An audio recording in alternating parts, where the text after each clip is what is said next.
ये तो मेरा पति नक्श है।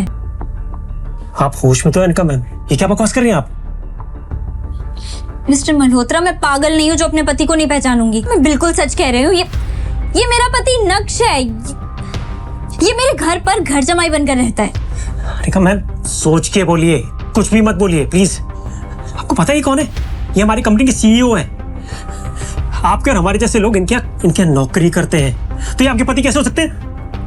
मिस्टर मल्होत्रा, पर मैं जो कह रही हूँ वो सच है। ये पति है मेरा। Just shut up, Anika. नक्श का सच जानने की कोशिश में अनिका की मुलाकात हुई उस डिटेक्टिव से जो जानता था नक्श का असली चेहरा। आखिर क्या बताया उस डिटेक्टिव ने अनिका को, यह मैं कभी नहीं जान पाया।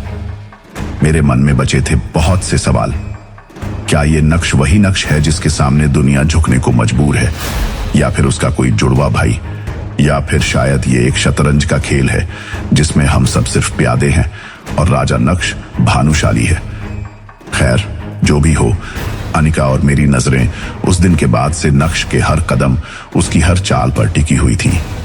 अब देखना यह था कि आखिर कब तक यह शतरंज का खेल जारी रहेगा। किसकी होगी जीत और किसकी होगी मात। आखिर कब बाहर आएगा सच, और उस सच का सामना करने की हिम्मत किसमें होगी। आज मैं सोच रही थी इस महाशय को ऑफिस लेके जाऊंगी, लेकिन ये तो गायब है। मम्मी क्या है यार, मेरी इससे शादी क्यों करवाई है? किस्मत खराब करके रखती है। सू बात करे छे, तुझे ऊपर जाने की जल्दी है क्या? क्या बोल रहे हो? नहीं। हाँ तो भी शांति से बैठी रहे ना। तेरे सारे सवालों के जवाब ऊपर जाके तेरे पापा ही दे सकते हैं। कम ऑन मॉम, आ कोई मजाक करवानो टाइम छे। હું મજાક કરું છું? મજાક તું કરે છે? अरे क्या जरूरत है उसे ऑफिस ले जाने की? हाँ, पिछली बार ले गई थी ना, याद नहीं है क्या हुआ था? क्यों अपना मजाक उड़ाने की सोच रही? हाँ, अरे हूँ तो कहूँ छू, रवा दे। आप फालतू में टेंशन ले रहे हो। मैं उसे ऑफिस नहीं लेके जाऊंगी, वो मुझे बस ड्रॉप करेगा और वहां से रामनाइक भाई की शॉप से मेरा सेट लेके आएगा, बस। मुझे कोई शौक नहीं है उसके साथ दिखने का भी। अभी चित्रा और अनिका नक्श को बुरा भला कह ही रहे थे कि तभी नक्श वहां आ गया और उसने उन दोनों को नजरअंदाज करके अंदर जाना ठीक समझा। भाई साहब का एटीट्यूड देखने लायक था। जब अनिका ने देखा कि नक्श उसे इग्नोर करता हुआ अपने कमरे की तरफ जा रहा है, तो अनिका को और भी ज्यादा गुस्सा आ गया। ये लो, आगे साहबजादे नैन मटक्का करके। यहाँ आपकी कामचोरी की बातें चल रही है, समझे? मॉम प्लीज, मैं ऑलरेडी ऑफिस के लिए ना बहुत लेट हो रही हूँ। आप विहान मेरा ऑलरेडी वेट कर रहा होगा। विहान का नाम सुनते ही नक्श के चेहरे का रंग फीका पड़ गया। अनिका ने नक्श के चेहरे के उड़े हुए रंग को पूरी तरह इग्नोर करते हुए उससे कहा, काम चोरी में ना तुम सबसे आगे बढ़ गए हो। तुम मेरे साथ ऑफिस चलो और वहां से लौटते हुए रमनिक भाई की शॉप से मेरा सेट लेके आना, बस दैट्स इट। अब चलो, खड़े खड़े मेरा शक्ल क्या देख रहे हो? मैं ऑलरेडी बहुत लेट हो रही हूँ। नक्श चित्रा से तो कभी कभार बहस कर लिया करता था, लेकिन वो अपनी वाइफ अनिका से कभी भी जुबान नहीं लड़ाता था। चलो। अनिका और नक्श कुछ ही देर में अनिका के ऑफिस पहुंच गए। कार से उतरते हुए अनिका ने देखा कि उसके पास बहुत सारी फाइल्स हैं। अगर वो ऑफिस से किसी को बुलाएगी तो इसमें और भी ज्यादा टाइम वेस्ट होगा। इसलिए उसने नक्श की तरफ देखा और उसे अंदर आने के लिए कहा, ये सारा सामान लेके अंदर आ जाओ।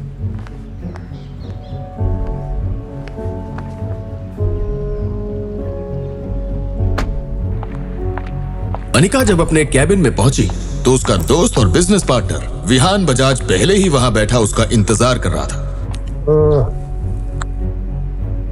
कहाँ रह गई थी तुम यार? तुम्हें पता है, मैं पिछले 1 घंटे से तुम्हारा इंतजार कर रहा हूँ। ये आदमी इतना खाली है कि 1 घंटे से यहाँ बैठा मेरी बीवी का इंतजार कर रहा है। अपने चेहरे पर अपॉलॉजीज लिए अनिका ने कहा, आई एम सो सॉरी, कुछ लोगों की वजह से घर से निकलने में देर हो गई।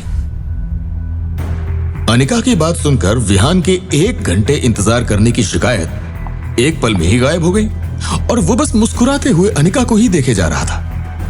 वो आज बहुत ज्यादा खुश नजर आ रहा था और अनिका ने भी उसकी खुशी को नोटिस कर लिया था। क्या हुआ विहान, तुम इतना मुस्कुरा क्यों रहे हो? लॉटरी वॉटरी निकल गया क्या?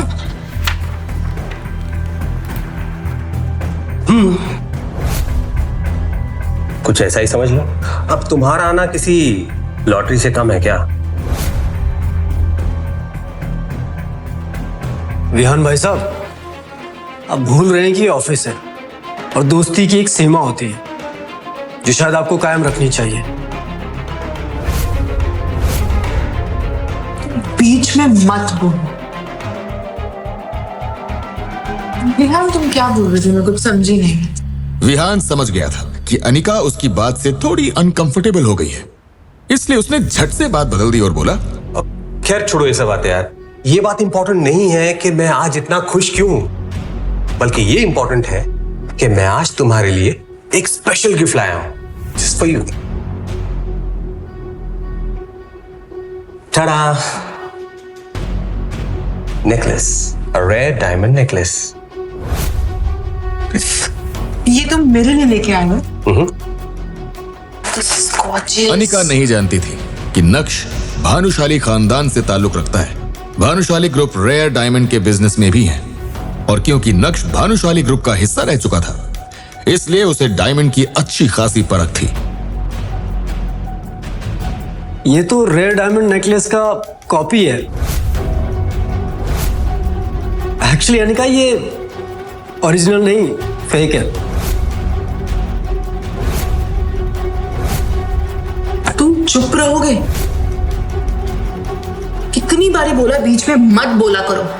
नक्श की बात सुनकर विहान भी ये समझ गया था कि अब वो उस फर्स्ट कॉपी नेकलेस को ओरिजिनल बताकर अनिका को बेवकूफ नहीं बना सकता है।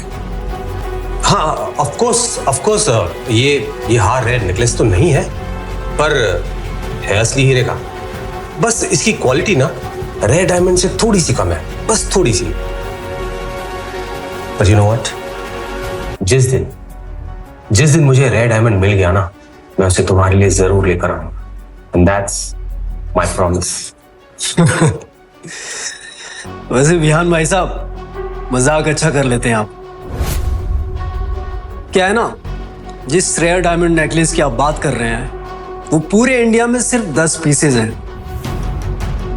अनिका, मैं तो कहता हूं कि ये नकली हीरो का हार इन्हें वापस कर दो। मुझे नहीं लगता कि ये अपना वादा पूरा कर पाएंगे।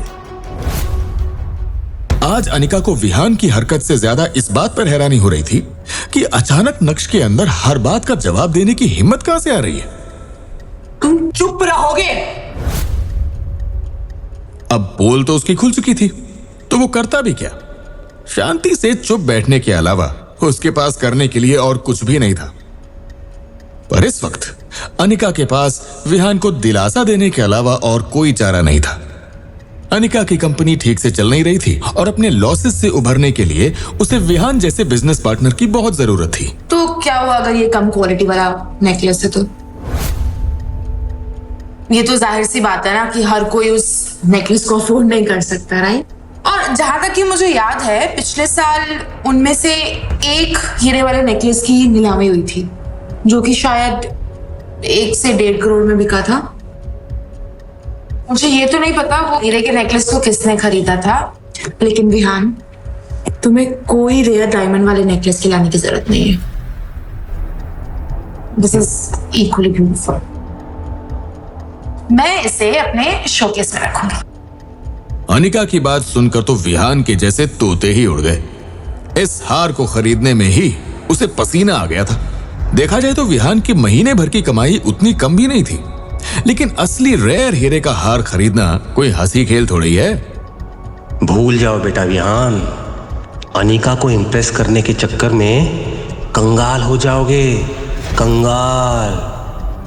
वहीं नक्श अनिका को परेशान देखकर अपने किए पर पछताने लगा और सोचने लगा कि इतनी बड़ी बात हो जाने के बाद भी अनिका विहान का साथ दे रही है। ये जानने के लिए देखिए अगला एपिसोड सिर्फ पॉकेट FM के YouTube चैनल पर, और इंस्टा एम्पायर के सारे एपिसोड्स को सुनने के लिए डिस्क्रिप्शन में दी गई लिंक से डाउनलोड कीजिए पॉकेट FM ऐप।